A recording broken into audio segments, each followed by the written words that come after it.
Warning: the following episode of That Mental Ginger Show contains strong language and adult themes. On today's episode of That Mental Ginger Show, we are talking to the host of the Endless Celts podcast, Stephen Tomlinson. Most of my regular listeners know that I've been on the Endless Celts podcast as a guest a few times, and I've absolutely loved being on. The banter is brilliant. The guys are just such a laugh. And quite frankly, I wouldn't keep coming back or asking to come back, more importantly, if I didn't think that they were brilliant. Stephen's just one of the soundest guys you could meet. Well, we have some great banter throughout this. One of the longest episodes so far, but it doesn't feel like it. It flew by. We were talking about so much different stuff. We were talking about things from, the separation of Catholic and Protestant schools to how we would stage a rectal leakage advert. It was, and believe it or not, that's the same stuff that we talked about. So please give this video the love. All the links to their show will be in the description. Help these guys grow. They've more than earned their status to get monetized. As many subscribers from this channel jump to theirs. And the fact that I'm saying that before we've even done the intro, then you know it's good. So let's cut to the intro. All right, troops.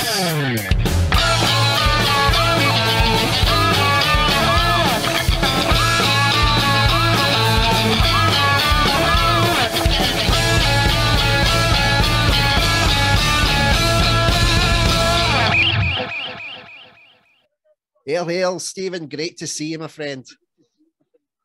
All right, buddy. How you doing? It's weird to be on the other side of the fence now, right? Yeah, it's good. Well, it's also good that I can actually keep my orange background and not have people want to murder me. Yeah, that's not me. That's my co-host. That's John doing that. They're throwing out the orders. The big man does.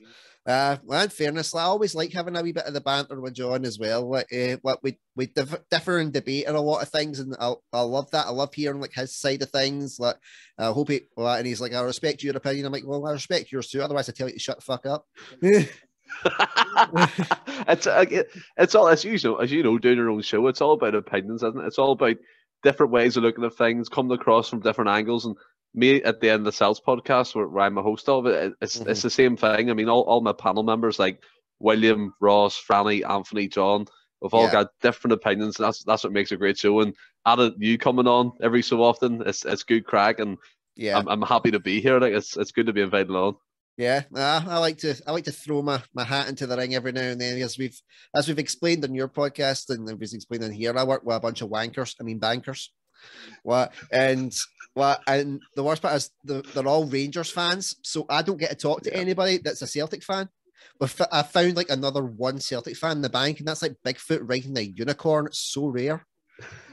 What's that saying? A needle in a haystack, isn't it? Yeah, yeah. This was the size of Korea, both of them combined. I feel their pain. Their pain. So getting to come on the podcast with you guys, it's a great outlet for me to just to talk proper banter, instead of having to be all kind of dignified and respectful around all the other fans. But well, there's this and then there's that and then there's yeah. Well, and then I come on you guys. I'm like, okay, Celtic hat on, let's do this. That's what it's all about. So that's what it's all about, man. Yeah. Well, enough about me and my madness. We're here to talk about you guys and your madness over at the Endless Celts. It's one thing I love to do, Stephen, as you know, because you've watched some of the episodes as well. I like to start by finding out about the origin stories, because that's the one thing we've all got in common. We've all got an origins. So, Stephen, for my faithful followers, please tell us your origin story. Well, you mean in terms of the podcast, yeah?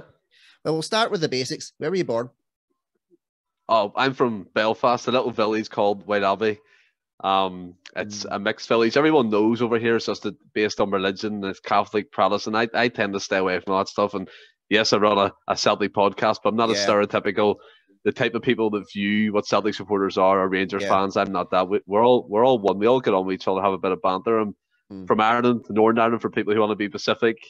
I'm 27, Andrea. I mean, this whole this journey for me has been crazy, because I was just normal, didn't have an interest in doing podcasts, and I watched them, and obviously I watched certain Celtic ones, and It was just last year. Funny enough, we're just past our year anniversary on the podcast. That was February the 12th. We've just been past that. We're a year old now. And it was right about that time. I was like, I need to do something here because Celtic were going through a bad time. And as you said, I had nowhere to vent my frustration. I had nowhere to kind of take that pent up anger and put it out somewhere. And most of my mates, they follow English football clubs and they always tell me Celtic are shite, Scottish football is shite. So I reached out to my cousin John, who's my co-host, and we came together and we came up with the End of Celts podcast, and off we rocked. It started off really well and we're still going. And in terms of actually, like, this 2 years ago to me would have been alien, being on a screen talking to people, no matter who's watching. Do you know what I mean? Like, you do it so naturally. You're funny as well. You've got the crack, and you've been on our show, and you know yourself. The lads are just great lads. Do you know what I mean?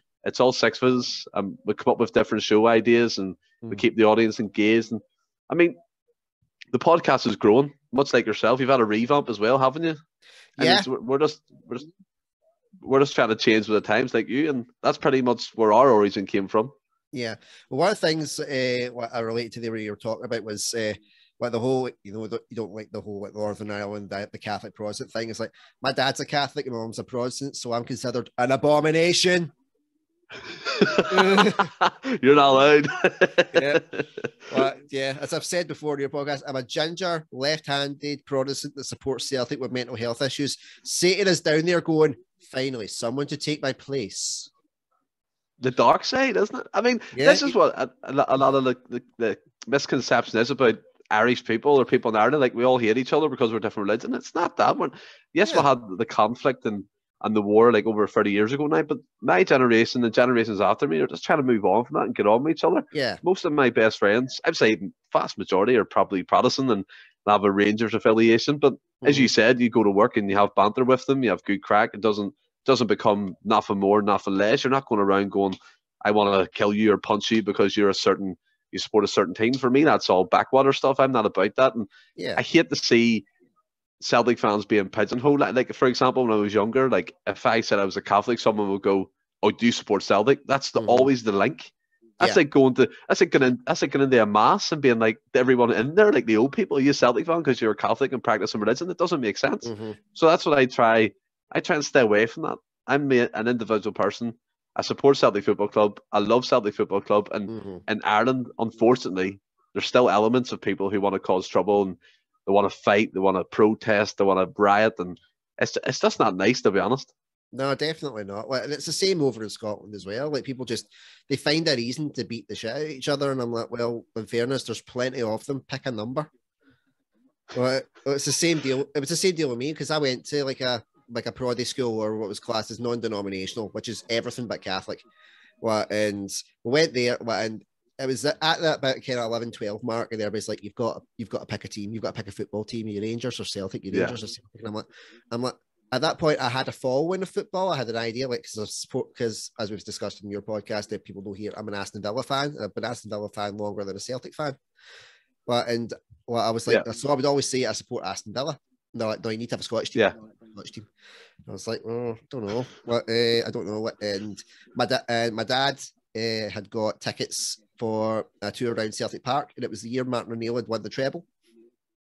Oh, yes. So I'd obviously been around, like, by my aunts and all that kind of stuff, and in my heart, always had more of a fondness for that, for Celtic. But I went on that tour, and it was just like everything just clicked. It's like there were similarities with Villa as well that I felt. Because it was the one European Cup, and they had the kind of same history. They were all about community, all about like giving back, and it was things I really related to. And I thought, I was like locked out after that day. I had my picture taken with the treble with my dad. This wee fat ginger boy, no wonder no kiddie fiddlers were touching that. Oh God. Hey, you know that. There's me talking about Catholic people en masse, and you bring that up. Oh, come on, Andrew. God. In fairness, that was just a general. It wasn't Catholic kiddie fiddlers. It was any kiddie fiddler. It wouldn't have mattered. But you know, this podcast has no filter. It has no filter. I like that. Yeah. I see as well. Another thing, like, see, as you said, like, it comes to a point where it's either Celtic or Rangers. I've been Celtic all my life. My granddad brought me up a Celtic fan, and remember sitting in the living room and all my granddad, he'd be smoking about 20 cigarettes to get through a game. That's the first memories I have of Celtic Football Club.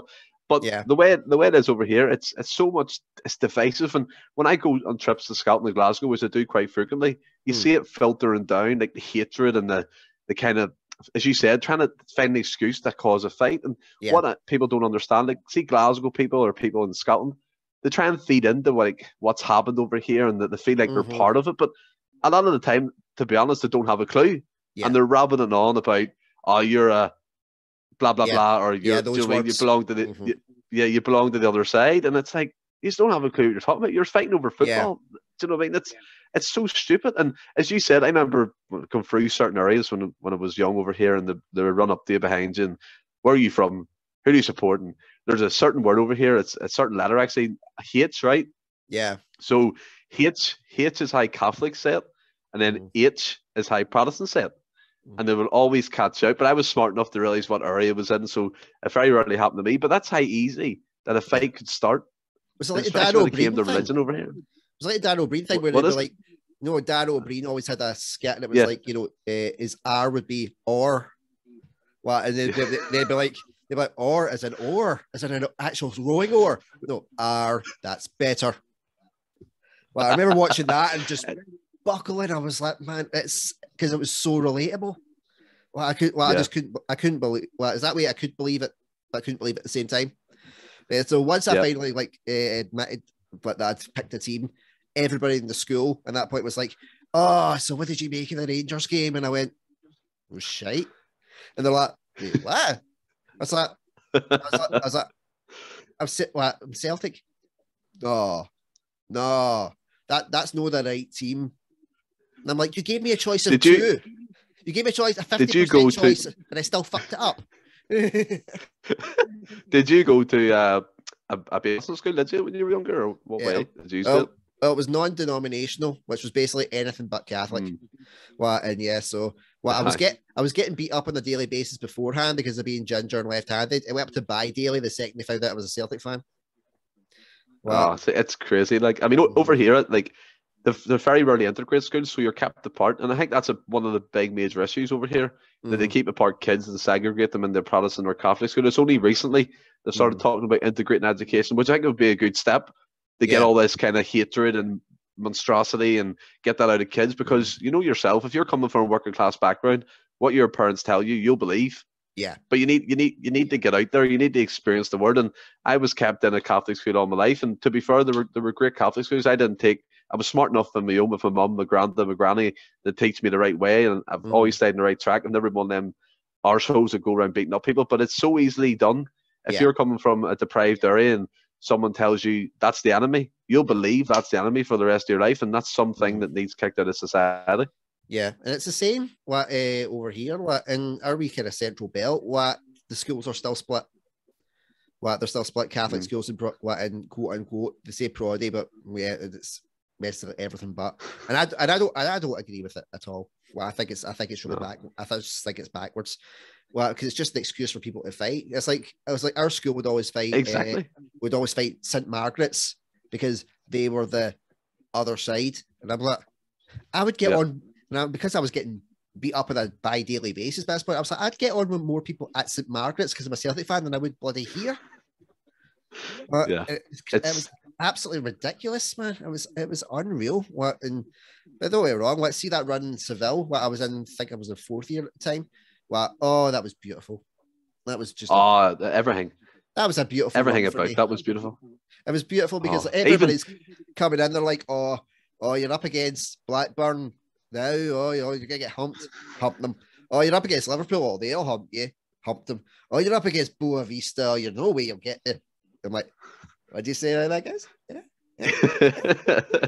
That was one of the most magical moments, wasn't it, as a Celtic fan? Yeah. Even though I was like, who's playing the morning? You're playing Inverness Cali Thistle.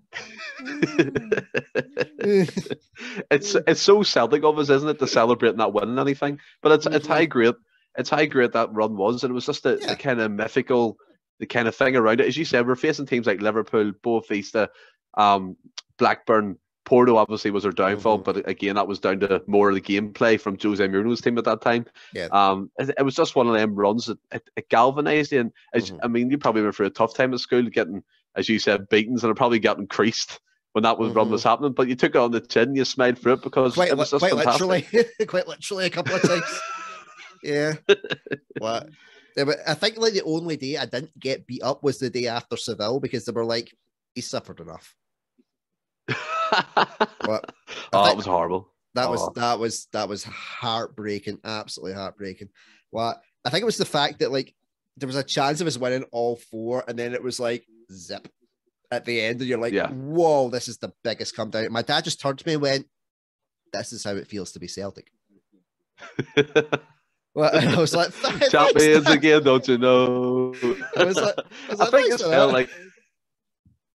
think as well, like as you said, like we won nothing in that season, but it was just beautiful. The whole team was fantastic, and it's like I said before, it's so Celtic Football Club to take the mickey out of themselves, isn't it? The support kind of galvanised and get stronger and stronger, and the next season after, I think we got to the quarterfinals of the European competition. So again, there's plenty of positives to take from it. Like you were talking about your granddad letting the game, like that run to the quarterfinals. I went to the Villarreal game with my granddad.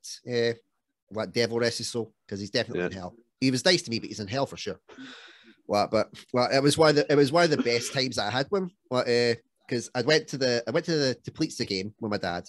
Then I went to the Barcelona game with my dad, the 1-0 Alan Thompson bump. The David Marshall game, like that was up until I went to the 2-1 Barcelona game. That was the best night of my life. What a game! Yeah, what a game! Oh my god! But, so I went to that game, but then my dad had to have an operation. He's below the belt. We'll just say below the belt. So he wasn't able to go. He wouldn't have recovered in time. So my dad was like, "Why don't you ask your granddad?" And I was like, "Granddad's Celtic fan." He's like, You'll find out how much of a Celtic fan he is. Right, so we went, and it was brilliant. It was absolutely brilliant. And my granddad wanted to get there like lightning early. When we did, we were like the first people on the ground. But we were third row for the touchline. On the goalkeeper's end. It was the away goalie. So we're just sitting, and I get a phone call from my dad, and I'm like, So I picked it up, and he's like, right, Andrew, tell your granddad you both have to wave now. I was like, Granddad, we have to wave. Waved. Right, stop waving. Right, start waving again. Stop waving. Right, wave again. I'm like, and my granddad went, ask your dad what the fuck he's wanting. And I was like, Granddad wants to know what's going on. It's like, you're on the telly. You're over Dookie Donnelly's shoulder in the pre-match commentary. And I'm like, fuck off. Went home. I'm sure my dad was recording it. And he's like, watch. Look at that wee blur. That shoe's waving. I think it's mad, isn't it? Like, we discuss this all the time in our podcast. I'm sure you've heard it. Like, family creates so many memories when it comes to Celtic Football Club. It's not like a club where you kind of fall into. It's a club you're born into, in my opinion. And like you mentioned my granddad there, like all my memories are with my granddad. I watch every single game of my granddad, whether it's on a dodgy stream, on the usual channels. We sit, we debate, we'll have a laugh, have good crack, have a wee cup of tea and that. And it's just one of them things. Like, you feel lost when you're not seeing Celtic are playing, and I'm doing something or I'm working. I can't concentrate. It's so bizarre, isn't it? And like you said there, it's like you said there with your granddad, like them memories stick with you for the rest of your life, don't they? Yeah, definitely. It was like one of the other ones that stuck with me was my dad was like, "I'll give you 20 quid if you stand up during at one point, like a flat point in the game, and start singing 'Who's the Mason next to me' and pointing at your granda." And did you do it? God, no, I was terrified of my granda. I was terrified of him. So I was sitting next to him, and I was like, just to let you know, and my dad said that to do something. He was like, "What did he say to do?" And I told him, and he went, "You do realize if you do that, I'll rip your arm off and beat you to death with it." And I was like, I know, that's why I'm telling you and not doing it.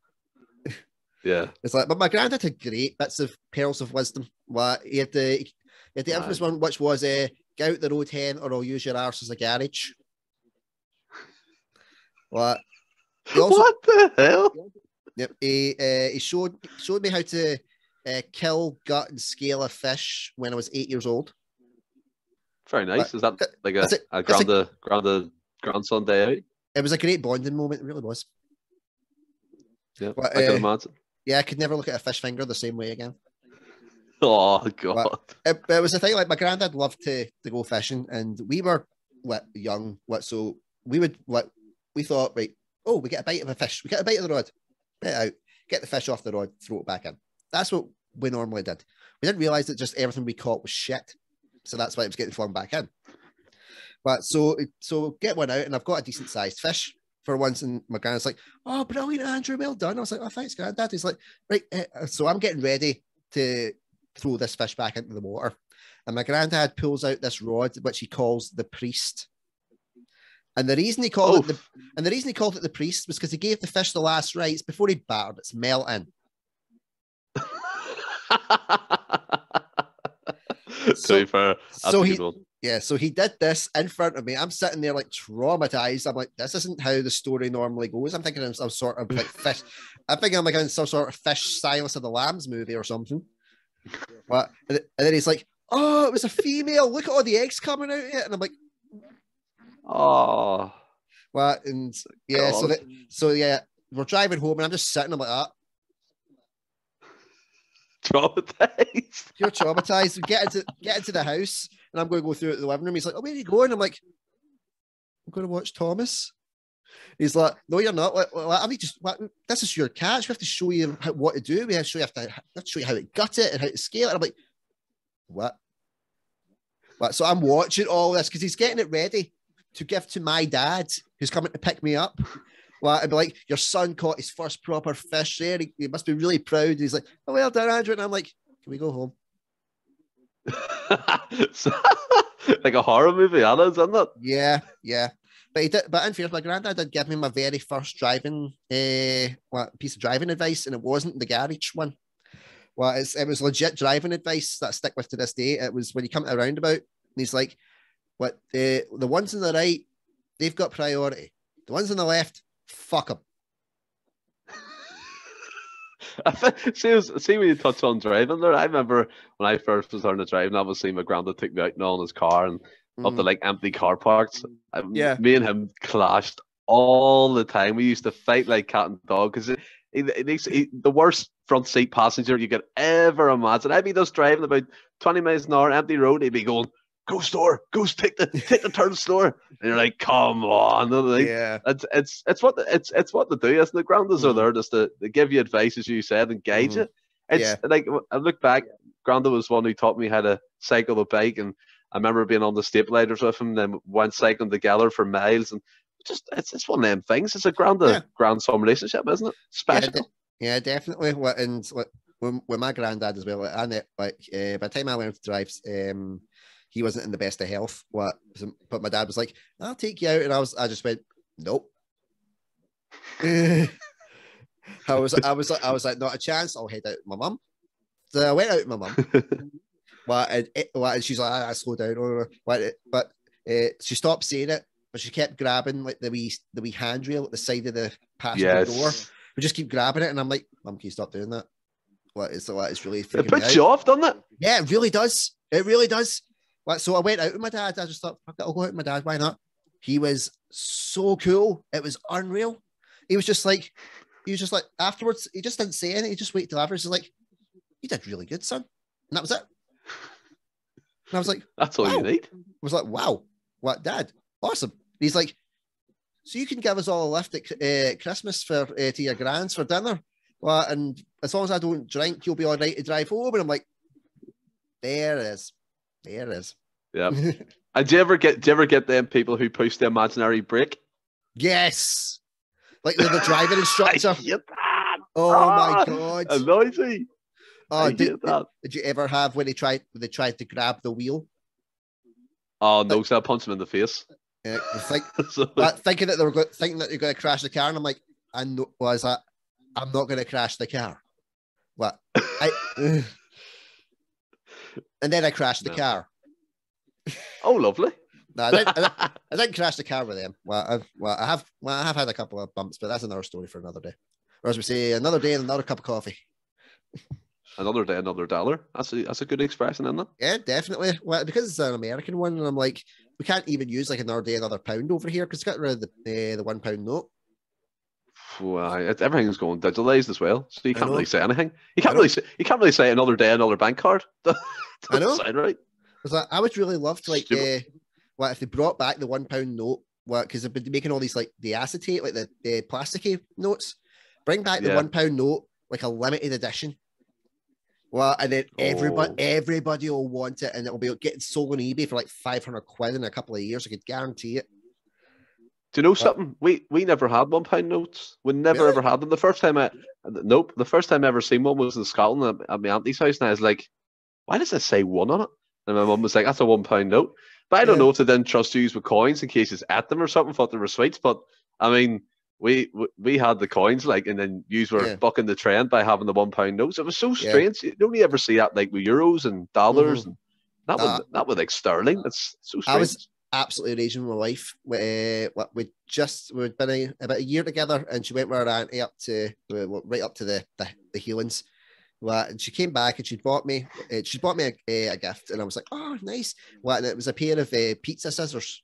Basically, it's just you cut the pizza. Well, and in fairness, I was like, she goes all the way to fucking up there. She buys me fucking scissors. What the fuck? Well, but I literally eat my words every time because it's the best invention I've ever had. Well, it's absolutely brilliant. But when she was up there, she was like, "Oh, we were at this wee corner shop, and we got some. And when we got change, we got £1 notes." And I went, "You still got them?" She's like, No, we spent. She went, "No, we spent them." I was like, I'm like, "The wedding is off.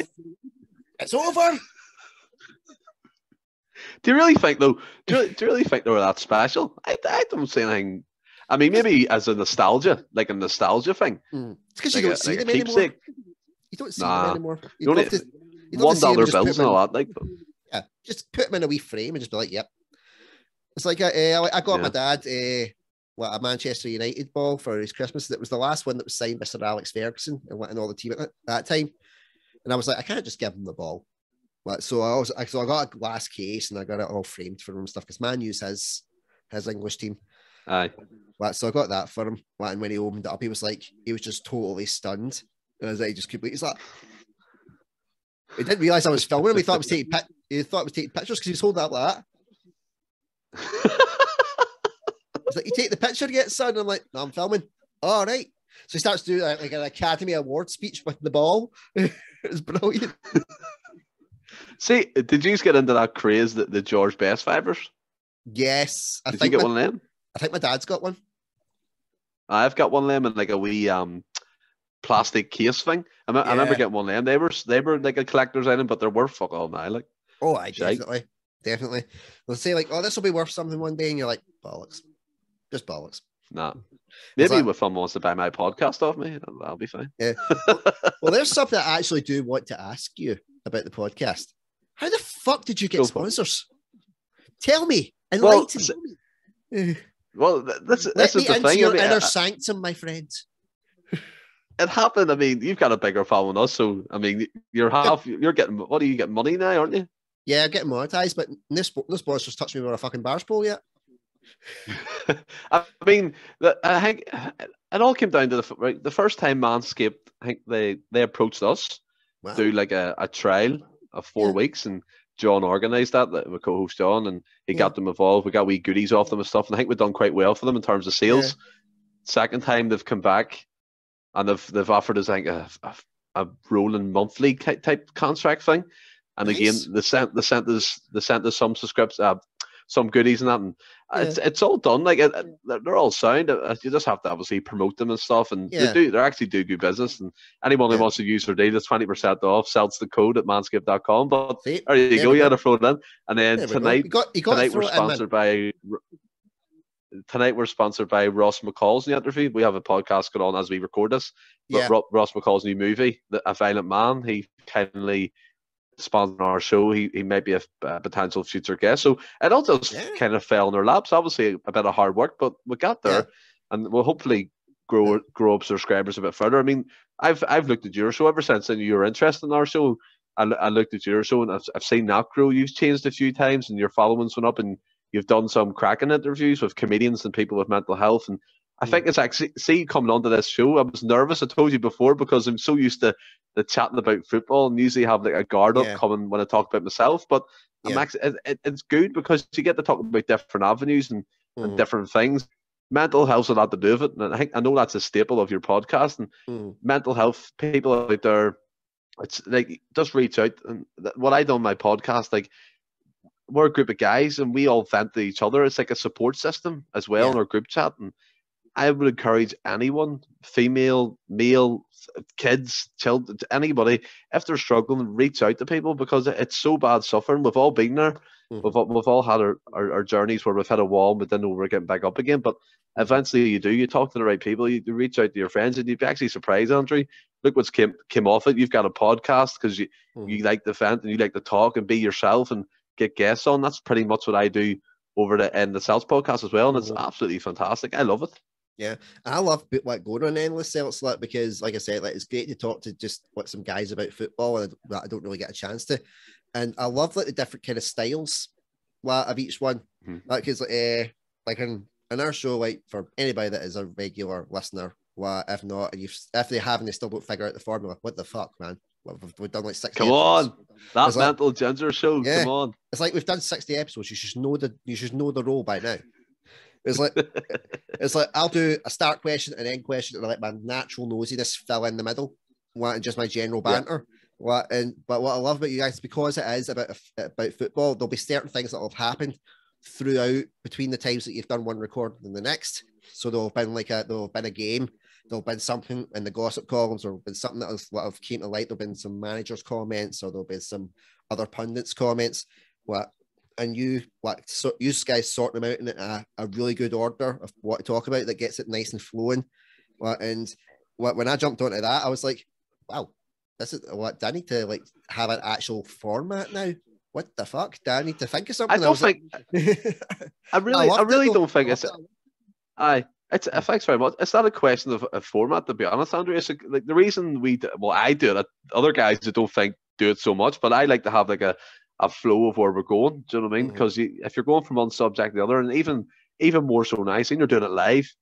So if you're getting comments coming in and they're with that topic, you can bring that up at the same time you're speaking about that, and then move on in a general, consistent manner, instead of going back to something and then going back to that topic later. I mean, we all have different styles in the podcast. Ross, he's hilarious. He's probably one of the funniest on it. William too. Them guys have good chemistry. Francis, just unbelievable. Anthony, I call him the poet. And then, because he just articulates himself so well, everyone, as you said, different styles. And then John, he magnificent as well. He sorts out all the technical side of things, and it's just great. We all Andrew, we argue like cat and dog. We argue constantly, but at the end of the day, we still do our show. We still have a laugh. And you've been on, and like likewise your show. I mean, watching your show, like you say, you're chaos, and I love because it's funny. It's off the cuff, and you bring the banter. I mean, we were talking about fake brake pedals a minute ago. It's just the way the conversation goes. And then we were speaking about religion and stuff, because that's an important topic that people need to realize, that need to move on from that type of mindset. Absolutely. And coming on to this, it's like watching you grow. It's basically alongside us, if you think about it. Our journeys are quite similar. Yeah, because when I was doing the kind of reformat of the channel, like you guys were already kind of on the go and finding your feet, and what you got me through like some very, very tough days in the office, man. What a lot of tough days. I was like, fuck, like, because that season was a dumpster fire, as we all know. It was horrible. And it was like, I need as much Celtic content to get me through this, this depression that was kicking in. And you came up in it was like a recommended search, because I was watching the guys at 67 Hill, Ryan 118, all those guys. Yes. So those were the ones that I watched regularly, and it came up as like a suggested for you, and I was like, it's only like their second episode. I'll jump on and have a listen. I listened to the second episode. I was like, I'll go back and listen to the first. Went back and listened to the first, and then by that point, he'd uploaded the third episode. I was like, I'll just keep carrying on. And it was great. And it was what I loved about it it's not just like the other ones. It was like 1, 2, maybe 3 guys. Most of the time you had like 3 or up, what was always your kind of sweet number, and the banter was just flying back and forth, and I was like, it felt like you were out with your mates and having a banter, which is what it should be. That's exactly. Like. Mm-hmm. Yeah, I think as well, like as you said, there's shows out there, and see, to be honest, I'll be totally honest, we don't view ourselves as like in competition with other Celtic podcasts. I still enjoy watching other Celtic content. I just personally believe that we offer something different, and as you rightly pointed it out, it's like being in the pub with your mates. You can literally sit down in the house, put us on the TV, and think you're in the room with us. That's the type of the atmosphere we want to create. We're not too formal, but we're not too informal. We're just in between. We'll have a laugh. We've done our quiz recently, the Big Fat Celtic Quiz of the Year, to celebrate our anniversary. Absolutely loved it. Ross come on with like Noel Gallagher. William was in the suit, and it was just fantastic. We all have a laugh of it. And can I just say as well, I remember you come on. I think it was the first time you come on video. I think one of your viewers commented underneath our YouTube post saying he'd be interested in coming on. I've tried to find you, buddy, but I can't find you. But if anyone's watching this, if anyone's watching this and wants to come on, who's a regular viewer of Andrew's podcast, you're more than welcome, because at the end of the day, we're all here to help each other out, have a laugh, and just do what we do. You know, that's exactly it. And you say there as well, like the Big Fat Celtic Quiz of the Year. It's just guys literally getting drunk on a camera, having a laugh, and then falling into bed when it's over. That's pretty much it. It's fantastic. Well, it's absolutely brilliant. Like I said, you've struck what it's unique because it struck the right balance. Like, because some people might think it's off the cuff or something like that, but you've got a basic structure, but the rest of it can be no holds barred. Like, let's just go for it. And what you thoroughly enjoy, you guys do bring something unique to the table. It's refreshing. And I've seen so many other kind of Celtic podcasts that have jumped up off the back of you guys as well. Yeah, I've seen that too. I've seen that. Fair play to them.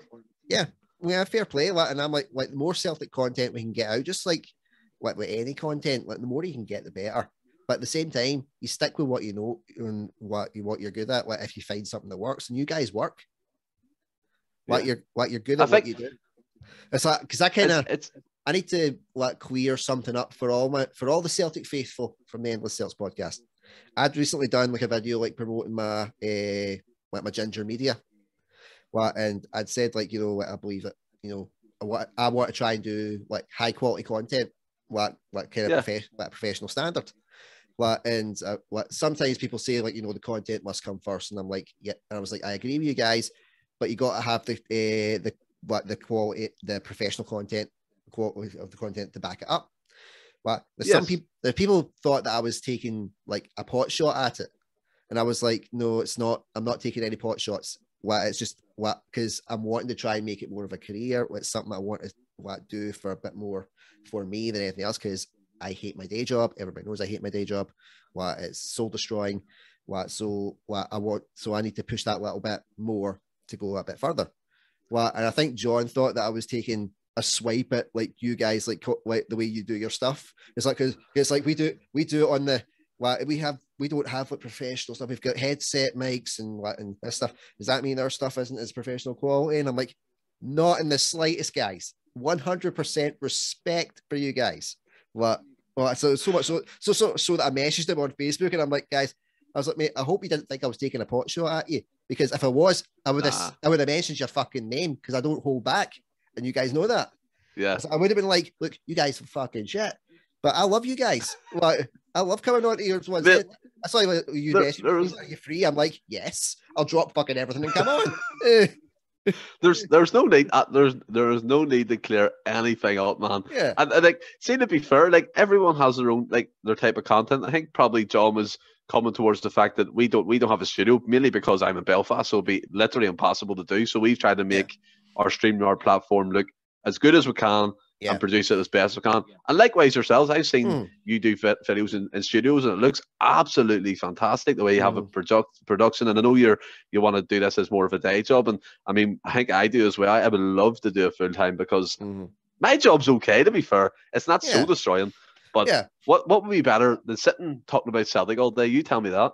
Yeah, no, definitely, absolutely, man. And Well, I've never fitted in with a 9 to 5 job. Well, never fitted in with it. What 9 to 5 jobs are like the round hole. I'm the square peg. Well, I've always been creative. Yeah. I've always been like artistic and stuff. Like as you guys know, the way I am with my banter and stuff. I'm like, it just doesn't. I'm shit at that. It's not me. I'm not good at it. It's like, but the stuff I'm good at, I can't make any money out of it yet. So I'm like, guys, give me money so I can get the feck out there by the time I'm 40. I've got 5 years left. Let's do this. What do you think? Like, what do you think the biggest? I mean, this is something I've actually thought about. What do you think the biggest barriers are the entry to YouTube? Because I see, as you said, I've seen podcasts similar sizes to ourselves, and they seem to be having the best of stuff, and they're getting, well, nobody got sponsored, but we're making zero money out of it. It's just goodies and stuff and more recognition for ourselves. But yeah, what do you think the major barriers are to entry? Because for my personal opinion, sometimes I think people with a bit of money behind them can get there a wee bit quicker. That's obviously, I think that's probably based on truth, because you do see podcasts that are here and the next minute they're through the roof. Or sometimes it could be luck and they get the right traction at the right time, which is fair enough. But what do you think it could be? Well, this will be a great time for me to plug the Ginger's Guide to Podcasting, which will be my podcasting course. It'll be coming out very, very soon.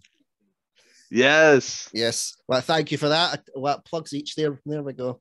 Well, sadly, yeah. Well, at the end of the day, it's like, well, think about with the football. Well, money buys leagues.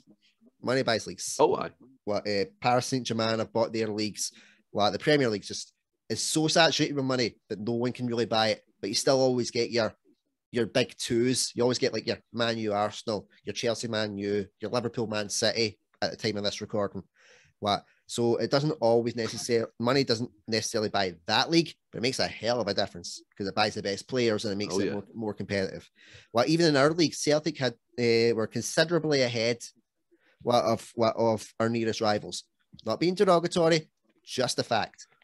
What? Yeah, 100%. What? We scraped, we built the money, we got the war chest, so we could get the players on loan that other teams necessarily couldn't get.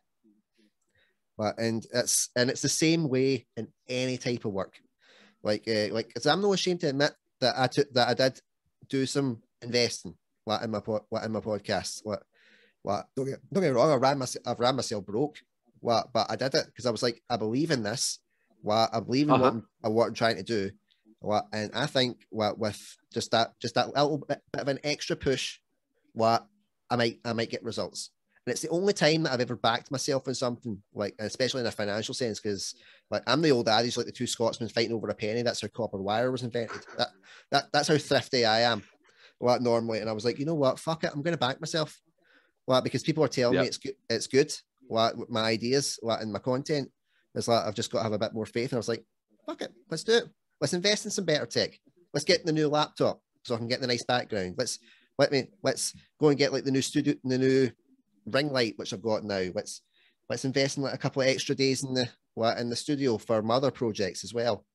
And I noticed I noticed the jump. Sometimes you've got to speculate to accumulate, don't you? I think that's the type of thing. But what it was more alluding to the fact is if you start with a big capital, you've got more ways to go. As you said, you could probably buy a studio or rent it for a year. You can afford to do that. Then you can make it all nice and pretty behind you. And that automatically gets YouTube and YouTube looking good, looking pretty, looking unbelievable for a set. And you're kind of producing that as a show where, likes of us guys, we're real people who just want to have a laugh at people. And yeah, why not? If you can make a bit of money, as you said. And we're just trying to push ourselves as hard as can. I don't think there's nothing wrong with that. No, I don't think there's anything wrong with your guys as well. It's like, for example, I use Zoom for recording these because it's free. But you guys have invested in StreamYard, and the quality from that is absolutely brilliant. You guys can do the live stuff. I can't do the live stuff. As like you can link into like ones like YouTube. You could link into Facebook Live. You could link into Twitch. You could link into all these other sites. I can't do that.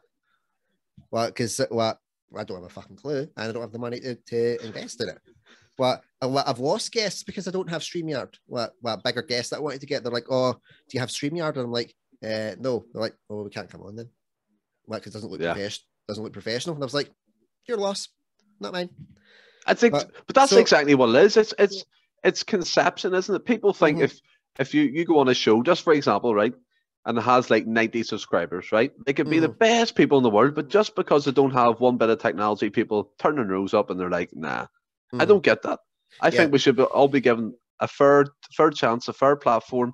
And yes, to be fair, the Celtic podcast type of thing is saturated. We're really happy with the subscriber base we have, but obviously we have aspirations to grow a show further, to try and do more shows and more spin-off shows and more different things in terms of that. That's still going to happen regardless. But we're going to grow organically like you, and I don't think it's bad to say that you've invested a bit of money. Do you know what I mean? That's you have to sometimes.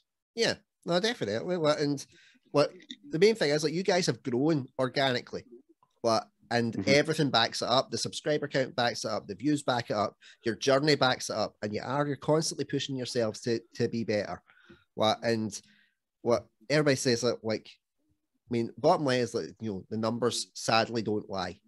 Like, my channel started getting a bit more notice the second I hit 100. And I noticed that, and I was like, because I was sitting on like 76 for like a year and a half when I was just messing about with it, and I was like, don't know what's going on here. So I was like, right, I'll just push for 100. If I get 100, I'm happy. I've hit 3 digits. Let's have a party. Nice one. So I done that, and then all of a sudden it was like, it just started going up and up and up, and I'm like, where the fuck is this coming from? I have no idea. I didn't have a clue what was going on, but because the numbers started going up, I thought, right, I've got to push myself and maybe take a bit more investment. Did that, the numbers kept going up again. I'm like, okay, so right, what am I going to improve on now? Because people like to also buy the story. It's something that I was speaking with a businesswoman who's about this type of stuff. She was like, "Well, you get the guests on, it's great, but they tune in for you. You're the host, you're the brand. They're buying into you. So they'll watch you grow and watch what your guests say. Like, your confidence grows every time. You're getting better as a host. Blah blah blah blah blah. All that kind of stuff. Like, they want to see your journey progress, and it's why people tune into the things if they find it and like it. They want to see them grow. It's why I love watching your guys' stuff, and when I'm not doing like the podcast like on a Friday night, I make sure that I'm tuning in to watch it, because I love seeing how you guys have progressed. You went from like doing the recordings to where we didn't see your faces, and then we seen your faces. Then you get the sponsors, and then you updated like to the StreamYard, and then now you're doing lives, and now you're getting the fan interaction as well. All these little things, like, and people will be like, they expect that for the get-go, and I'm like, no, you need to see. Nah. You need to see it. You need to see it grow and evolve. When I made the comment on my ginger media thing, I think everybody thought you've got to have I was saying you have to polish straight for the get-go, and I was like, no, that's not it. It's like, I was more saying, if you just stick to the same basic level all the time, then people are going to tune out because they want to see progression. And that's why your guys' stuff is good, because we're seeing progression basically on a monthly basis. We're seeing things change and seeing things grow. And that was the same with my stuff. That we're seeing changes in progression. That's why now the studio views don't actually get as high views as Zoom, because I'm doing different things on Zoom and I'm trying different technologies and stuff. And it's nothing against the guys at the studio. They do a fantastic job. And I do the editing and stuff when I get home. They're brilliant. Could not recommend them enough to anybody. And I do recommend them to fucking everybody when I'm on it. But I always look at it and I'm like, I'm like, those like the recent 2 we done at the studio both got like 1.5 thousand views each, and I was like, dancer. And then the 2 that I done in the house afterwards, realistically, when you look at all the stuff in the background with all this, shouldn't be as high because it's not as high quality value. They both had 2,000 views each. There you go. I was like, there you go. Well, because this is you. I think as well. If you don't mind interrupting there, people lose a lot. I encourage it. People lose a lot of patience, especially at the start.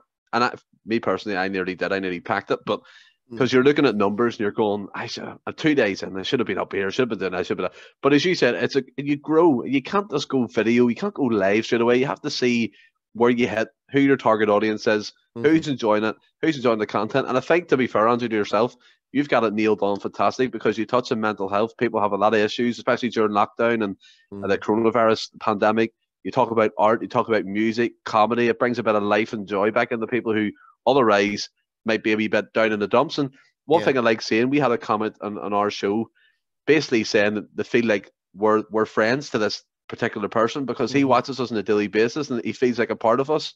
And I think like comments like that is fantastic. And like you, I'm sure you've had feedback like that before, like you've helped someone through a bad time, or you've said something that kind of resonates with somebody and what they're going through. Then they watch you, then they tell. Surprisingly, though, not as much as you might think. I don't actually get I don't get a lot of comments, but I think it's because of niche. Like people will probably be like and reflect on it rather than just being openly out there, because not everybody is as open as me, because I'm as mad as a box of frogs. No. Well, everybody. But everybody I think as well, it's the stigma around mental health. People will think it rather than say it. That's a big issue, isn't it? Mm-hmm. So people aren't coming to you saying, "Look, I went through this time too. Thank you for helping me out." They'll think it, they'll acknowledge it, but then they'll push it deep down instead of letting you know how it made them feel.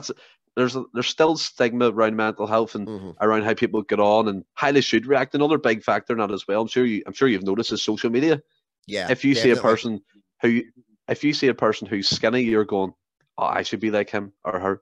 If you see a man who has muscles, you should be like, "Oh, the girls are going to like this person better than me." People get into that mindset because they're seeing it from a young age, especially the generations now. Like my brothers, they're obsessed with like TikTok and things like that. They're looking at things and they're going, "I should be at that level. I should be here. I should be doing that." And you're going, "What's going on?" Social media to me has caused a big mental health crisis. Yeah.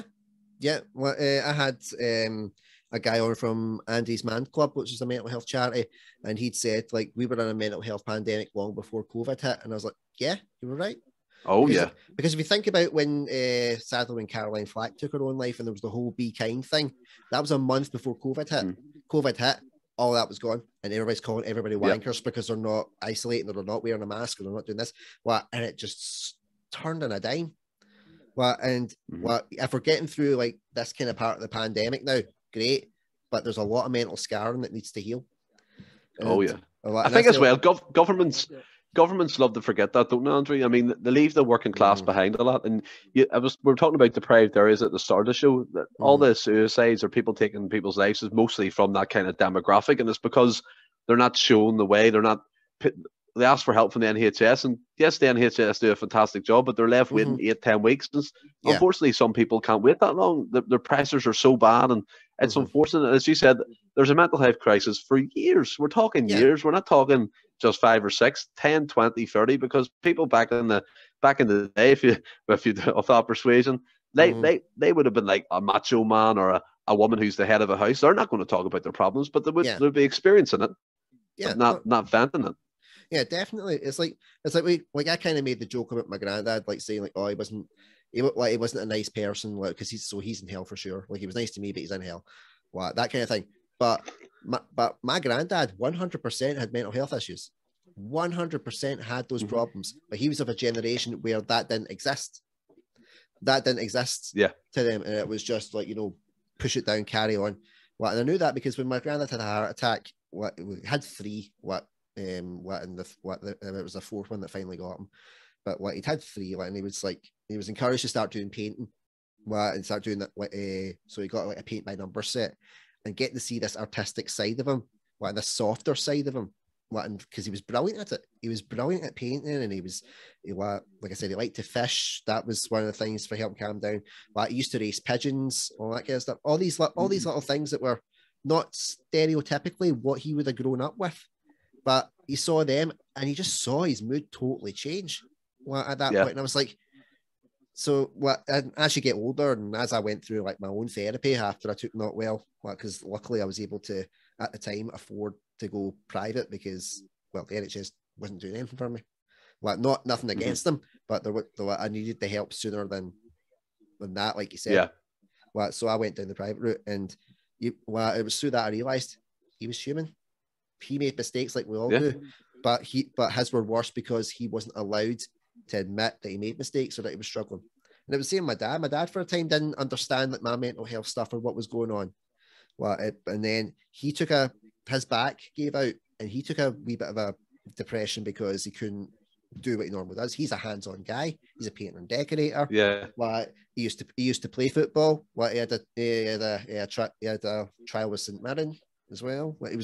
He was brilliant guy, but really kind of, in my eyes, really macho guy. And then he had this problem, and was starting to feel a bit depressed and stuff. And I was like, well, this is my wheelhouse here. I don't want my dad to wind up the same positions that I've wound up in. So I was helping him. And after that, like whenever I'm struggling with having a down day, I used to go to my mum all the time. I don't go to my mum. I go to my dad. Because it's like that wee bond is finally kind of kicked back into gear. Except for me, like, you know, being like, I supported Celtic. Now do you love me, Dad? That kind of way. But again, it does not go back to like changing the view of that type of scenario, because as you said, like, you viewed all your life your dad as this macho man, and it took him to go through his own battle to realize what you were going through. Yeah. It's them types of issues, isn't it? Because people back in the day, or back in the 50s, 60s, 70s, they would have found like people with mental health issues weak, or they're not living up to their title as a man or a woman, lady of the house, and that rubs off onto their kids, and then it will rub off onto the future generations. Like it did with your dad, and he didn't understand where you were coming from, but you managed to change his mind. And look at it now, you go to him for help and advice, which again points. It's fantastic, isn't it, when you can change someone's opinion like that? It's brilliant, and it's one of the things, like, especially now that I'm my dad. One of the things I always felt when I was younger was I felt like my dad wasn't like that. I felt I was too emotional, so I couldn't be myself talking about my emotions with my dad. So every time, like, I'm around my kids, I tell them all the time how much I love them, how much I've missed them when I've been at work, or I tell them if I've had a bad day at work. As well, so to normalize that having these bad feelings is just as normal as having good feelings. If you're feeling sad, if you're feeling sad, say it. If you're feeling angry, say it. So like when if the boys like have a wee temper or whatever, I can get them over. I'm like right, let's try and use words. What's going on? And try and do it that way. Don't get me wrong. Sometimes like I'm like I lose the rack. I'm like, yeah, you fucking bastards, man. And I just go because it happens. We're human. It's what happens. Oh yes. I'm not going to say that I'm a perfect dad. Am I? Fuck. But what difference is I'll keep trying to learn. It's like if because my boys are scared of my temper. They don't like me getting angry, because when I took not well, that's all I was doing was being angry all the time. So they're always scared that I'm going to lose my temper, and that's heartbreaking. To think that they're scared of me. But so when I do lose my temper and I get a bit self-conscious about it, and I'm like, look, I was like, well, so they'll say like, I'm sorry. I'm like, no, I'm sorry. I should not have lost my temper. I was in the wrong. I was like, but we all learn, and I always keep it like that. Exactly. So that they know. Life is about learning. That's it. I mean, you learn every day at your job. You learn every day just walking down the street. You'll literally see something you haven't seen before. That old expression, you see something new every day, isn't it? Yeah. And as you said, yes, when you go through them periods and like your temper gets the better of you, you're going, oh, I shouldn't have reacted like that. But again, it falls back to the fact that like you were through them struggles, and it doesn't trigger memories or whatever like that, but you automatically feel bad, and you kind of retract back into your cell, and you're like, I hold my hands up, I shouldn't have done that. But then you move on, you don't dwell on it, you move on. Yeah. It's like it's just the way it is sometimes. Like with me like I'll have points where like shit will hit the fan. I'm like, oh fuck, why shouldn't I have done that? That's why you come on the R show. Shit hits the fan. Yeah, definitely, man. It's why I need to come. I'm like, I need to vent. You feel like a guy. Yeah. I'm gonna go and eat a steak and punch a tree while getting a bird pregnant. Yeah. Yeah. If you ever want to feel like that, but also feel really like calm and vegan at the same time, watch an action movie in one of those like D-box like vibrating chairs, because you feel like so macho watching these guys beat the shit out of each other, but you're also having a full body massage because it's like explosions everywhere because it's reacting to those things. I remember going to see Expendables 2 with my pals, and I was like, I'm in the weirdest zone right now, guys. I was like, I want to go out and just pump someone, and be like, yes, I'm manly. I'm going to eat a whole cow, but I also feel like I've had a full body massage, and I just want to talk about kale. But it's the weirdest thing in the world, man. You remind me of a bit of Frankie Boyle, that beard, man. Yeah, it's the kind of weird bit in the glasses as well. But no one shouted pedophile at me just yet. There's still plenty of time. That'll come. Someone actually came up to me and said that I looked like the bastard love child of Frankie Boyle and Chris Evans. And I was like, thanks. Oh, I can see that. I can see that. Yeah, I was like, thanks, guys. Thanks for that one. That one's going to stick. That's good. That's going to stick. Yep. Who would you say I look like? It's a very good question. It's a very good question. Some people say I look like Sylvester Stallone, have droopy eyes, but well, I could not with the droopy eyes. See if you shaved your head. I think you'd have a really good Stone Cold Steve Austin vibe going. What? Exactly. What? Exactly. You want some beer? What? Yeah. It's like I could tie. I'll try that one day. I'll try with the Expendables as well because like you've got this. There we go. You're the bastard love child of Stallone and Steve Austin. I'll take that one. Like walk up and say, "I got my ass kicked." And that's you. You're sorted. Adrian, I love you. I love you, Adrian. Yep. Here, do you watch wrestling? Oh hell yeah, man! Hell yeah. I've recently started getting back into it. I just watched clips on YouTube, not full shows. Yeah. I watched did you watch the interview Brock Lesnar done with Pat McAfee? It was like 48 minutes long. Yes. Oh my god, what a guy. Mm-hmm. Well, he's like the definition of like redneck man.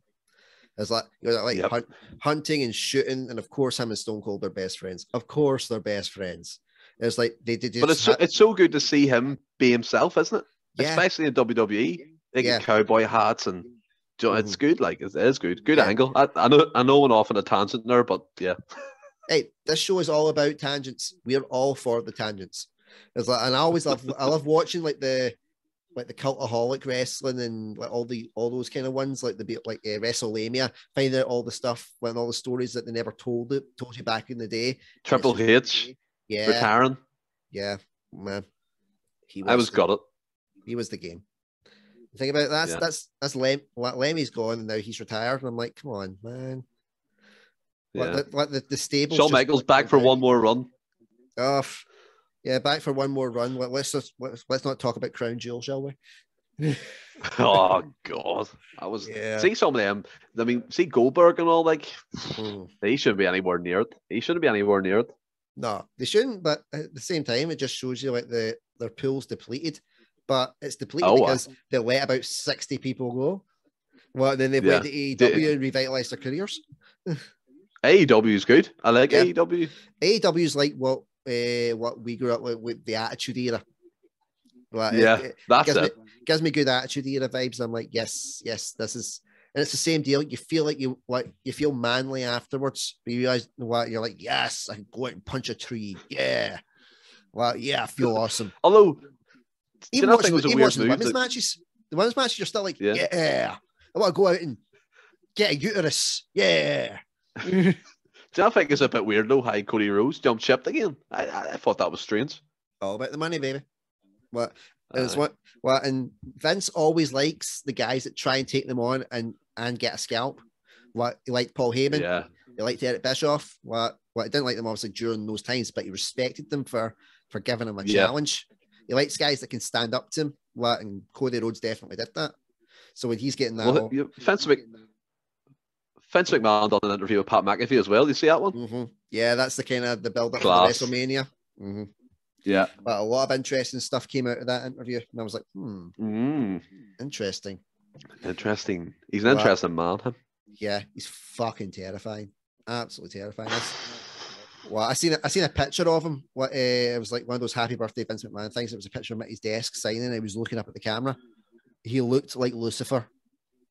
He probably is. He was genuinely terrifying. I looked at it and I'm like, I will not be able to have sex tonight because that image is burned into my subconscious. That's horrible. It was the worst. Yeah, it was bad. It's just good to see wrestling come back again. I went off it for years, and as I said, I'm not watching full shows yet. I have subscribed to AEW and WWE and YouTube and that, but see, even watching the wee clips is giving you that feeling back again, isn't it? They're starting to. WWE's kind of coming back again because AEW is pushing them, and it's good to see competition. yeah, you're getting the challenge again, and that's why WWE fell in its arse, because it had no competition. It essentially killed them all. It's like, but AEW's got to be careful as well, because they've just bought Ring of Honor, so that's another one of their competition down. They've just got to watch they don't go that WWE route and what over buy everyone themselves. Yeah, and just go right. I'll buy you, and I'll buy you, and I'll buy you, and I'll buy you, I'll buy you two, I'll buy you three. You're like, right, come on, just calm down, guys, calm down. What? Yeah, but they're on the right track. What? And it's good. And I like listening to Grill and JR's podcast. I love that. I haven't heard that. I haven't seen that. I'd recommend it. Definitely. It's a good 2.5 hours long, because they've got constant sponsors on there. But of course, that's what, like us. Yeah, you've got one more sponsor than me, man. I'm in the presence of I am in the presence of greatness. It's like, if you ever need someone to actually like do the promo for Manscaped, I could bring a bit of humor to it. I was actually talking about this with a guest of mine ages ago, because are you trying to say I don't do it well? You do it well. I am not saying that at all, not in the slightest. But I just want to get on the back of this gravy train and whore you guys out to boost my own credibility. But I was saying, like, because one of the guests had asked me, like, for my Ask Andrew Anything, it was like, or did you used to shave your pubes because you're ashamed of being ginger? And I was like, yeah. He's like, do you still do it? And I was like, no. No, because I'm too lazy. I was like, and then I went, but however, the guys at Endless Celts Podcast have just been sponsored by Manscaped. So I gave them a drop. And I said, look, if you want someone to do like a very inventive sponsor plug, I could do that for you. And so I could be like, right, before you guys came along, everything down there looked like I ran through a hedge backwards. But not now, thanks to Manscaped. It now looks like I've got Dumbo. Oh, God, man. And when I'm around my wife, that elephant does fly. Oh, God. So thinking of the ears are flapping. Yeah. So thinking of just like inventive thing, I was like, I would love to have something like that if it was like a male grooming like sponsor to really enjoy it, as long as you still got the do you guys have a set script with it that you've got to follow? Well, we'll have a script that we do say, but you can kind of tangent off it. So like during the show, I would say the script, and then I would name drop Manscaped, and I'd be like, by the way, don't forget Manscaped, blah blah blah, as you would, and then you can have a bit of a laugh of it. Ross would usually chirp in and be like, oh, I've never looked so good down below, and just wee things like that, lightens it up instead of sounding like a robot, because you know yourself, there's nothing worse than blah blah blah blah blah blah blah. That's it. Like, they're like, this video is sponsored by my latest sleep drug. And you're like, yeah, I'm done. I can tell it's sponsored by that. And it's like, you get the guys like Grill and JR. One of the sponsors is like essentially it's chewable Viagra. Basically, is one of the sponsors. And I love how he just kind of admit that it's not JR that's doing reading out the sponsors. It's the other guy. Is he taking it? Yeah. Well, it's one of those it's like so when you're watching wrestling and they're at their best, you could be at your best. And he's doing all this kind of stuff, as we kind of tongue in cheek. So I'm like, that's the type of sponsorships that I would love to do. Just being like, right, bring me all the really random, weirdest sponsorships that you could get me. And I will play on that and give you some decent comedy out of it. I road tested the I see an elephant fly with a girl that asked me about the shaving my pubes, and she was like, I could so see you doing that. And I'm like, because I just did it. I was like, and I bet you won't. And I bet you won't forget Manscaped. And she didn't. Class, man, class. So I think. Do you like all that? Do you like all that cheesy American comedy type things? Do you like that? Yeah, definitely. Yeah. Well, I always love watching the adverts for American drugs, because they don't test jack shit over there. They don't test it, and they just roll it out, and they list all, and they list all the side effects for about a good 3 minutes, while all these happy families are running around in slow motion, always through a garden that's being watered. And I just remember, I just sat and watched them, and I'm like, this is fucking brilliant. They're talking about anal leakage, and you're just seeing this wee kid. You're seeing this wee kid just playing with a dolly at the same time those words are being dropped. And you're like, I feel horrible. I don't know what to say. How would me and you, if we had to recreate an anal leakage advert, how would you do it, me and you? Well, first of all, I would need some of that grill and JR barbecue sauce. There's another plug. I'd just be like, what? I'd be like standing in the mirror looking. You'd come in and be like, oh, Andrew, what are you doing? What are you doing? What you doing down there, man? I'm like, see this. Is that you doing me? Is that you doing? I'm just trying to think of the script here, man. I'm trying to think of the script. Yeah, but I see this leakage, man. Like, look at my arse. Look at it. Oh, I don't want to see that. I don't want to see that. No, go away, man. It's like, you need some of this. What's this? It's anal leakage remover. That's good, man. That's good. I like that. It's like, I'll have your ring looking like a baby's bathroom in 24 hours. I don't know why I went all Dublin on me, because I don't fucking speak like that. I did that the last day. Remember I did that before we did one of the shows in Endless Celts, and I was doing it as a pistic. You're like, fuck you, man. I don't speak like that. Donald, where's our trousers? You were nervous about coming on here, man. Oh, man, it's good crack. It's been good, Yeah. Good crack. There's one thing you get me. Like, see, as long as the guests are down to clown, and just have a bit of a banter, I will make sure that they're just, we all just get in a really silly mood. But if they just want to come do their thing and fake off, then I'm like, not really any fun, is it? Fuck you, man. Fuck you. Exactly. You want to have fun when you're on here. You want to have a bit of banter, a bit of comedy. And that's and just like a bit. Here's one for you. Here we go. I would just advertise nipple cream. Nipple cream. I would have to get some of those, the old like 70s t-shirts, the ones that like Billy Connolly would always talk about, that rip your tits to shreds. I'd have to get like God. I'd have to get like one of those ones, and wear it for a day before filming. And then I'd be like, guys, I need a bit of advice, man. I need a bit of advice. It's like, what does this look like to you? They'd be like, whoa, man. Like, honestly, it's like, I've got the solution. It's like, it looks, here you go. Yeah, it looks redder than my wife on her period, man. I don't know what to do. Oh man, that's what. Oh man, that's why you need this nipple healing cream. Nipple healing cream. It's like come over and join www.nipslips.com. Oh, nip slips. Seen a few nip slips, eh? Yeah, see a few of them in my lifetime. In photos. I mean my own. That's just me. It's like, because I remember once Alison walked in and I had her bra, and she was like, "What are you doing?" I'm like, "I'm checking to see how big your tits are compared to mine." And she's like, "Really?" And I'm like, "Oh, it gets better. Mine's are bigger than yours. Can I borrow this?" She's like, contrast and compare. Yeah. She's like, "It's my maternity bra." I know, you're not using it. Yeah, but my wife has become desensitized to my humor after being with me for almost 9 years. So yeah, she's just like, go do your podcast and sleep on the couch. It happens. Yeah, it's like, go away, leave me alone.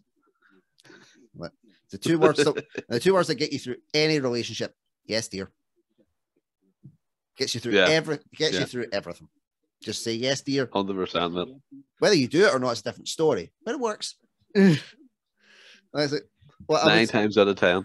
Yeah, I would do the one piece of advice about mental health, but you technically already covered it earlier on, like when we were talking about it. And you were like, you just went like, well, the one piece of advice that I would give, and I'm like, oh fuck, he's jumped right to the end. Does he really want off of here that quickly? I was eager. I mean, obviously you do the one piece of advice thing. I know you do. That's quite a popular thing on your show. But yeah, I mean, you look at it. What do you? That's going to say it's a scopy question. Like, but what do you need advice for? Is it mental health? And what I hate to see is kids suffering. I really hate to see kids suffering through this whole social media age. And the adults too. We all suffer. Yeah. But I look at some kids now, and they're comparing themselves to people who have likes on TikTok, or they have like 40 million views, and they're going, "Why are we not doing that? We're not good enough." And what I would say to people is, that's not real. See, that social media side of things, that is all bullshit. Live your life, be happy, smile, and if you're struggling, reach out. Adults, children, whoever it may be, just talk to someone, because like we've done tonight, you never know. We turned around and have a laugh and you'll feel better about yourself. Exactly. Well, and that's why I ask guys like yourselves, like, what would your piece of advice be? Because you get you get like guys who are like in the mental health field, like, like mental health counselors, all that kind of stuff. And a lot of it's the same stuff. And it's like, it's like, get on medication, go to your GP, go for a walk. I fucking hate going for walks because I'm shit at exercise. Fuck off, man. It's like, I'm a lazy bastard and I'm proud. I'm happy. Well, you'll have to do. You'll have to get on a walk if we're going to promote the anal leakage cream. I'll have to do some walking scenes. Yeah, but I can walk like John Wayne taking a dump. That's okay. I don't need to walk that far. I could film this in my house. My bathroom to my bedroom is literally about 5 steps. Do that for 5-6 scenes. Yeah, I've got my step count in for the day. I'm good. Yes. We could work that out easily. It's like you get all the same advice, and it's all repeated advice. And most of the time it's from people who, quite frankly, have never been through anything and don't really have a clue. But people don't take that advice on board when it comes from someone like that, because they think it's just being trodden out. But when it's guys like us, guys like yourself, the men, women, toasters that will come on this podcast, because anybody could be anything these days. That's not a gripe. I welcome all toasters.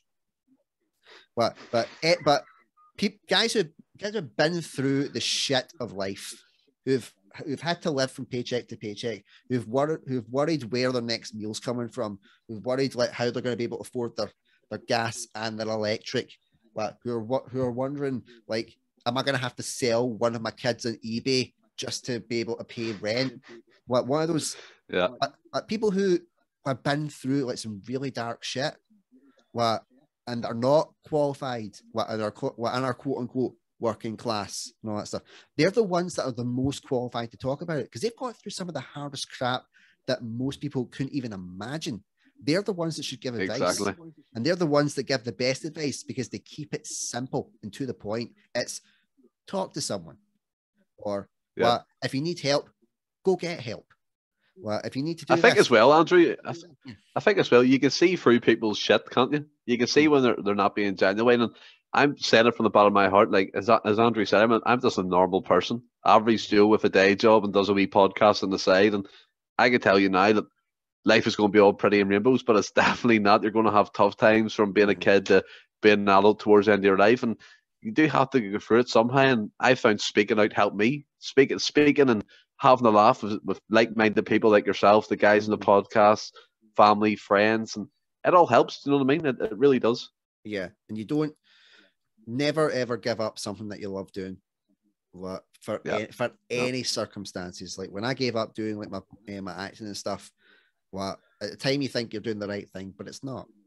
It hampers you, it hinders you. That spark that everybody used to say I had was gone. And it's like, and it was when, and I didn't realize that I missed it until things started going well with the podcast.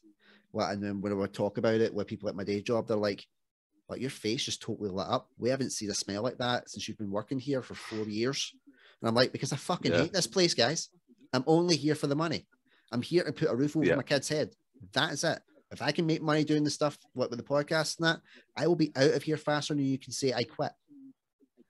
I will be gone. I was like, I'll be up. And I'm always up front with them. I'm just like, look, I don't have career prospects here. You know, I don't have career prospects here. I am not good at this job. You know, I'm not good at this job. It doesn't mean I won't give 100%. And it doesn't mean I don't like the people that I work with. But it's not where my passion lies. And it just lay dormant for too long. Yeah. Chase your dreams, isn't it? Yeah, you got to. You've got to have something to keep you going. And obviously, my boys are the prime example of things to keep me going. And obviously, my wife and all that kind of stuff. You still got to do something for you, because if I'm not happy, then I'm not being happy doing something. Then I'm not being happy around my kids, and that impacts on them. And am I gonna have that impacting on them? I want them to know they can do anything they set their mind to. And the only way they'll do it, they'll realize that, is if someone steps up, and that person is me. Which is also why I'm getting my boys on their very first ever YouTube program. Yay! By the time it goes out, they'll be 4 years old. I did my first acting gig when I was 6. You always want your kids to have more than they have. Brilliant. Oh, yeah, 100%. Yep. Good luck with that. Good luck with that. Ah, well, I already filmed it. It was such a blast, man. It was absolutely brilliant. And just getting to see them like light up and do all these wee different things. I was like, that's my boys. That's my boys. That should be a great pride. Right. So do you still want to do the Ask Andrew Anything segment? Because you have asked me quite a lot of questions. I have asked you a lot of questions. What could we do to fill in the 5-minute spot? Yeah, what could we do? Don't get me wrong, we've ran for almost about an hour and 20 minutes. But if we spin it out for maybe the other 5, you might be the longest episode recorded that I've released. Come on, records are there to be broken. Yep, definitely. We're gonna Hulk Hogan this bitch. How about turn this around? I'm your guest. You ask me what you want to know. Oh. So I have to ask you questions. Mm-hmm. This will be interesting. You really want my crazy brain to be set loose? Right, I'll start with go for it. You get 2 questions. Let's go. Oh, you're giving me 2. Oh fuck! Right, I'll start with a relatively straightforward one. Well, if you could go to any time frame, any era, from when Celtic FC was formed to present day, and you were able to go at all the games, home and away, what season would you choose? The season, I mean, it has to be the season we won the European Cup. First British team on the Isle to win it, an unbelievable achievement. Won every trophy that year, so I think it was the quadruple, whatever way people word it. Absolutely fantastic. Players like Jinky Johnson, managers like Jack Sting, the team filled full of legends. Lisburn Lions still celebrate this day, and rightly so. And for me as a Celtic fan, I would have loved to have been part of that era. I would have loved to have been at every game. You see, sometimes you see like the celebrations of them in the cars, driving to Lisburn in their old crappy cars and run onto the field celebrating. Billy McNeil lifting it. He could barely lift it because he was knackered. It was just absolutely fantastic. That's number 1. No, definitely. Right. Who is your worst Celtic player and Celtic manager? And it could be for any reason. It could be the records, as player or manager. It could be the fact that they were just god awful people. It could be you just generally didn't like them. You just had a feeling something was a bit weird about them. It could be anything. Any player, any manager. Who would they be? Are you purposely going easy at me? I thought you would have been firing like, do you ever shake your hands and clap or something? But so worst Celtic player and worst Celtic manager in my lifetime. The worst Celtic manager for me would have been Tony Mowbray, because I thought he was, although he had good footballing ideas and he did try and play football, he too many defeats and he kept saying take out on the chin. I wanted to punch him on the chin, and eventually he got punted out after. He got punted out after St Mirren humbled us 4-0 at where they play. The name escapes me, Paisley Park, whatever it is. Worst Celtic player in my generation. Oof.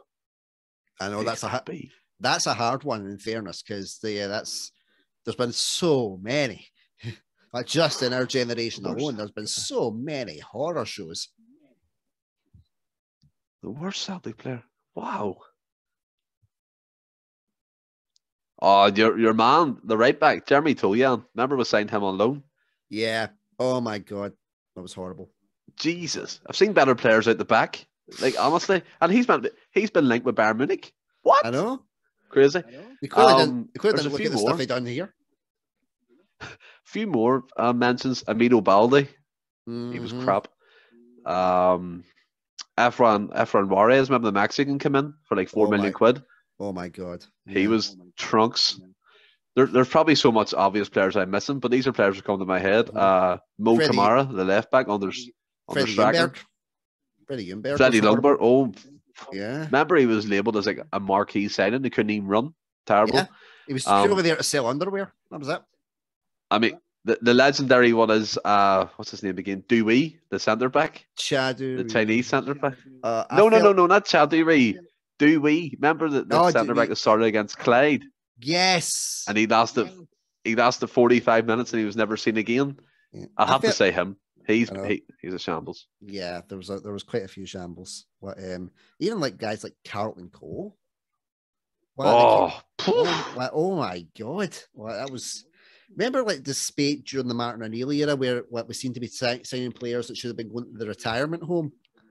Yes. What it had it had like shades of that, and I was like, oh man! What, I was like, why are we doing this to ourselves? One last paycheck, that type of thing.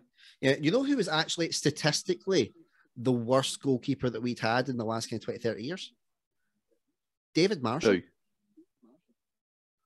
Well, didn't he concede 4 against Amelia Bratislava, and he conceded 4 against Motherwell in the Gordon Strachan season, so I could see that, to be honest. But what a keeper he actually was, to be fair. Yeah, definitely was. Like, just he never got the good run of game time, because there was Rapid and then Boric came out and seen else. But when he did get his chance, he was conceding constantly. So it just so when you look up the stats, it's like statistically he was like the worst goalie, and I'm like, wow, man, that's crazy. Sometimes stats talk shit.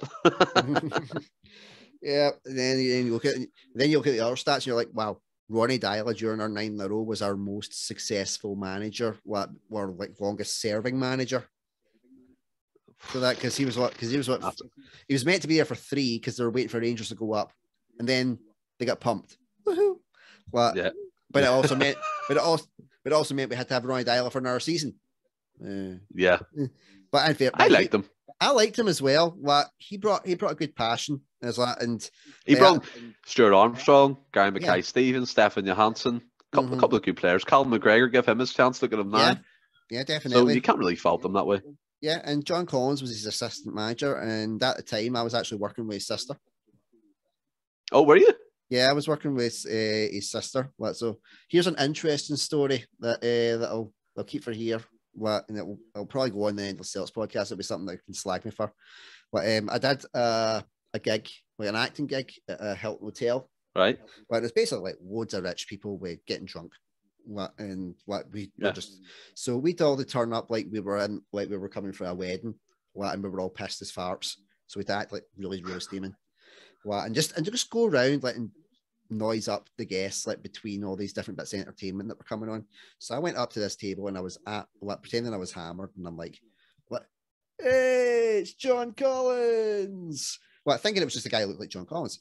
I was like, I was like, that goal that he scored, France 98, beautiful, but you couldn't fucking hold on, could you? So I was like, so I'm winding up, I'm like, oh, can I get a signature off you? He's like, oh, yeah, I say something. Hey, that is going on eBay tomorrow. Thank you very much. And off I went. So when I found out that Anne, who I worked with, was John Collins' sister, I told her that story. And she was like, is that a Hilton Hotel? I was like, yeah. It's like, that was John. Oh, no way. And I'm like, no. I was like, you're fucking with me. You're messing with me. You're seriously messing with me. She's like, no, because he came, because we'd met up with him afterwards, like a couple of days later, and we asked him how the event was, and he said it was great. And I quote, "This wee ginger prick really ripped me a good one." What a way, man. And I was like, oh fuck, I can't go back to Parkhead. Until he leaves. Brilliant. It was good. It was a good one. I was like, yep. I roasted the guy who looked like John Collins. It turned out to be John Collins. The worst part was John Collins. And the worst part was I'd thrown away his signature because I thought it was a fake, obviously. So I legitimately threw away John Collins' signature. Motherfucker. Oh man. Yeah, raging. Great story though. Unbelievable. Unbelievable, Jeff. Unbelievable, Jeff. Yep. Have I broke the record? I think you have, yeah. I think the record has been broken. Well, if I add in like the intro that I'll do and the other wee bits and pieces, I think we'll be good. I think you'll have broke the record. So, but while we're rounding it off, give everybody the plugs where we can find Endless Celts. I mean, obviously I know because I go on it. Letting the plug you guys as well, but sell it, baby, sell it. Yeah, well, sell it like that anal rectal cream. If you want your anal rectal cake, watch it. No, we don't. So we're in the Cells podcast. You find us on YouTube. I'm sure Andrew's going to link us in the description below, aren't you, Andrew? We favor for us. Twitter, you find us at Celts Endless. Instagram, Endless Celts News section. You find us on Spotify, Endless. Everything's called the Endless Celts. We're on every major streaming platform. YouTube, we're growing it. And again, I'll echo to everyone who listens to or watches Andrew's podcast. If you're Celtic supporters, you love football, you're more welcome onto our show. And I'm sure you know a few guys who would like to do that as well. So, and again, Andrew's going to be on soon. He's basically a regular guest. So, we're looking forward to more appearances from Andrew. It's been fantastic to be on your show, That Mental Ginger Show. Unbelievable. I've enjoyed it. We could probably go on for a few more hours, but we'll have to give people a break. It's been great. Yeah. Oh, I could definitely keep going on. I'm just like, well, I really like, because I've booked next week off my work, and I'm like, I really wish it was this week now, so I could just go to my bed and sleep. No, I'd still be up having to look after the kids. But it's what you do. Stephen, man, it's been an absolute blast having you on. And I told you had nothing to worry about. I told you. It's been great, man. Yeah, no, definitely, man. And I look forward to getting back on the Endless Celts. Obviously, it's the Friday nights for me because I record on a Tuesday. But that's why I was when it was like the other ones. I'm like, they don't air it until this day and this day. So I got to go on and record on the Monday, and I'm like, fuck, they went live. Damn it. But things might be changing. We'll keep that in the DL. We're going to stay live, but something might be changing in the near future. I was so close to a Ginger exclusive there. We love them, but man, I can't let it go yet. I would push if it was someone else, but because I respect you guys, I will let you do your own announcements. But everybody else, I'm like, right, come on, skeezy goss.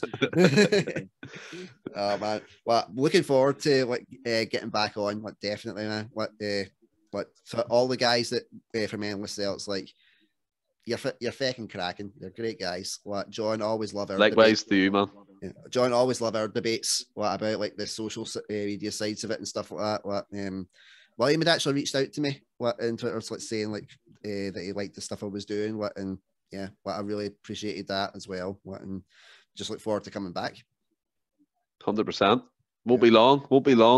Nope. As Killswitch Engage says, it won't be long. We'll meet again. Yes. Yeah. So until next time, my faithful followers, I've been Andrew Durnan. This has been Stephen Tomlinson, the host of the brilliant Endless Celts podcast. Absolutely fantastic. Highly recommend it. You get all the guys like your Ryan 118, your 67 Hail. Go watch Endless Celts first, and then go back to them. Or whatever order you like. Whatever order you like, but Endless Celts has to be first. Yeah. I mean, they're getting sponsored by Manscaped, guys. Come on, what? If I get my way, I might get to actually talk about my Dumbo. This could work. let's see if you raise enough money, in any crowdfunding things that I do, I will legit do a parody Manscaped advert, and I will shave my pubes into the style of Dumbo. If we can get money raised for this podcast, I will put that challenge down to you, my faithful followers, because I know none of you will fucking do it. Until next time, everybody, take care, stay safe, bye.